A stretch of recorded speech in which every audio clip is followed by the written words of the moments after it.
So with the LVR changes that are happening, how do you make sense of those changes and figure out whether you'll be able to buy a property or buy an investment property? Matthew Dawe, Mortgage Advisor here. So you may have heard that there's a slight loosening in terms of banks issuing lending to low deposit borrowers. But what I find is that every bank is different in how they assess those borrowers and issue that low deposit funding.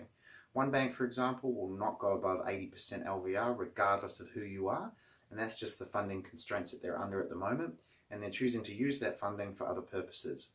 Another bank will go up to 90% for an existing client, but has a green light, red light on that particular day or that particular week for a new to bank client. So it can be a bit of a minefield. So what's important that you have a mortgage broker that knows when that funding is available to save you traipsing around every single bank and getting those along the way. So obviously for investors, there's a ruling that you can now borrow up to 65% of the value of the investment property.